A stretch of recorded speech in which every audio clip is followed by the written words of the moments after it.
Olá, cinéfilos! Se você é fã de clássicos épicos do cinema, este vídeo vai te levar direto ao coração de uma das produções mais intrigantes dos anos 50, Átila, o Rei dos Hunos, lançado em 1954. Vamos revelar bastidores pouco conhecidos, decisões ousadas de produção, desafios de filmagem, curiosidades sobre os atores e o impacto que esse filme teve tanto em sua época quanto em gerações futuras. Prepare-se para descobrir como Hollywood deu vida ao temido guerreiro que aterrorizou o Império Romano com uma mistura de ficção, drama histórico e muito espetáculo. Produzido pela Universal Pictures e estrelado por Jack Palance no papel do líder bárbaro Átila, o filme foi uma das tentativas de Hollywood de capitalizar em cima do sucesso dos épicos históricos como Quo Vadis, 1951, e Os 10 Mandamentos, 1956.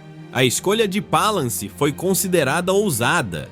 Conhecido por sua aparência marcante e olhar penetrante, o ator trouxe intensidade e brutalidade ao papel, mesmo sendo fisicamente diferente do que se imaginava de Átila. Ele não usava barba, e seu visual era menos selvagem que as representações comuns do líder huno. Essa escolha foi proposital para causar contraste com os romanos e enfatizar que o verdadeiro poder de Átila estava na sua presença ameaçadora e não em um visual caricato. Uma das curiosidades mais comentadas nos bastidores foi o treinamento que Palance fez para as cenas de batalha. Ele passou semanas treinando com armas, cavalgando e aprendendo técnicas de combate corpo a corpo, embora muitas cenas de ação tenham sido suavizadas pela direção para evitar a censura da época. Mesmo assim, o ator insistia em fazer suas próprias cenas de luta, sempre que possível, o que resultou em algumas lesões leves durante as filmagens. Outro detalhe interessante está na direção de Douglas Sirk, que mais tarde se tornaria conhecido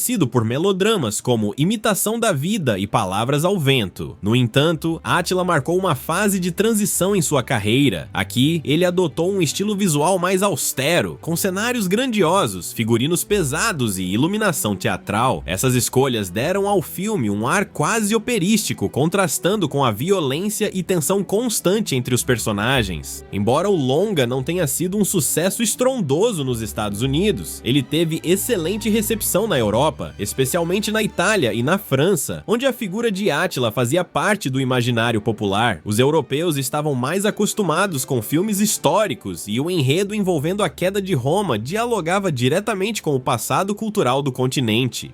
A versão exibida nesses países teve cortes diferentes e algumas cenas adicionais, inclusive uma sequência estendida entre Átila e Honória, a princesa romana, interpretada por Colette Wilde. Falando em Honória, a personagem é inspirada em uma figura histórica real, a irmã do imperador Valentiniano III, que supostamente teria enviado uma carta ao verdadeiro Átila pedindo ajuda para fugir de um casamento forçado. No filme, essa relação é romantizada e dramatizada, criando um triângulo de interesses entre poder, política e paixão. Embora muitos historiadores critiquem essa abordagem ficcional, ela foi vista como necessária pelos roteiristas para humanizar Átila e oferecer um contraponto emocional à sua figura de conquistador implacável. Os cenários foram parcialmente reaproveitados de outras produções da Universal, como Spartacus e César e Cleópatra. Essa prática era comum nos estúdios da época para reduzir custos, mas em Átila houve um esforço para camuflar os elementos reciclados com iluminação diferente, planos fechados e alterações nos figurinos. Curiosamente, algumas peças de armadura vistas em Átila seriam reutilizadas novamente em filmes dos anos 60, inclusive em algumas produções de gladiadores italianos, o que criou uma espécie de universo compartilhado visual, involuntário entre os filmes de época. Outro fato curioso foi o uso de figurantes locais em muitas cenas de multidão, especialmente nas tomadas externas feitas na região do Vale de San Fernando, na Califórnia. Alguns figurantes eram veteranos de guerra, e um deles relatou que se emocionou ao interpretar um soldado romano, dizendo que sentiu que estava vivendo um papel ancestral. Essas histórias nunca chegaram ao público na época, mas registros recentes de bastidores as tornaram acessíveis a fãs mais atentos. Outro ponto que chama a atenção no filme é a trilha sonora, composta por Hermann Stein e Hans Jetta Salter, dois nomes recorrentes na Universal durante os anos 50. Em vez de optarem por uma trilha grandiosa ao estilo de Miklos Rozsa, a música de Átila é mais contida e sombria, refletindo o clima de tensão e o tom melancólico do protagonista.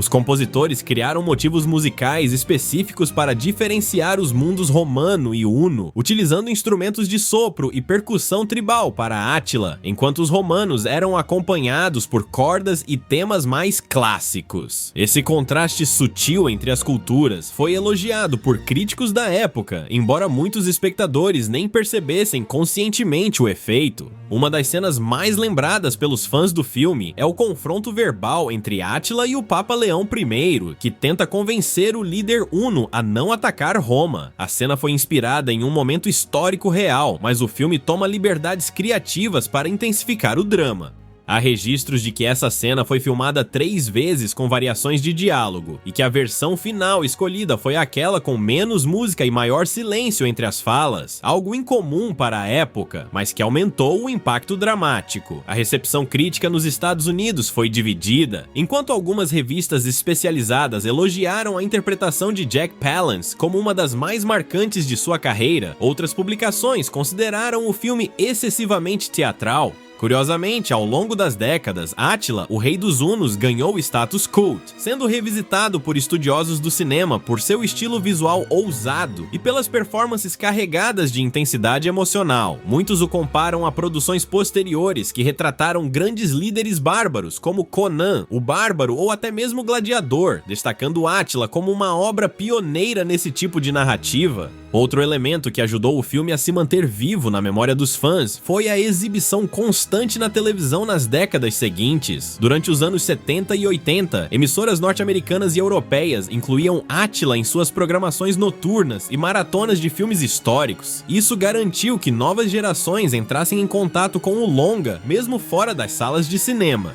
No Brasil, o filme foi exibido várias vezes nas sessões da tarde e noites de domingo, com dublagem clássica dos estúdios cariocas. Uma curiosidade pouco conhecida envolve a maquiagem de Palance. Como Átila, ele usava lentes escuras e uma maquiagem que endurecia suas feições, além de uma prótese dental que dava um leve avanço à mandíbula. Esses elementos foram pensados para criar um ar ameaçador, sem recorrer a exageros monstruosos. No entanto, Palance odiava a prótese e sempre que podia, a retirava entre as cenas. Ainda assim, o efeito visual contribuiu para a composição de um personagem que parecia sempre à beira de explodir, mesmo em silêncio. Apesar de ser um produto da época e conter várias imprecisões históricas, Átila, o Rei dos Hunos, é uma obra que merece ser revisitada por fãs de cinema clássico. Sua importância está tanto no que mostra, quanto na maneira como mostra um retrato do bárbaro como figura quase trágica, movida por ambição, orgulho e uma sensação de destino inescapável. A direção estilizada, o desempenho vigoroso de Palance e o equilíbrio entre ação e drama político tornam esse filme uma joia rara dentro do gênero épico. Com o passar dos anos, o personagem Átila foi retratado de formas muito diferentes em outras mídias, de séries televisivas a produções modernas, mas raramente com a mesma carga simbólica e intensidade contida vista neste filme de 1954. Talvez por isso, apesar de todos os avanços tecnológicos do cinema, Átila, o Rei dos Hunos, continue sendo lembrado, estudado e assistido não apenas como um retrato de uma figura histórica, mas como um exemplo de como a arte pode transformar mitos em experiências cinematográficas inesquecíveis.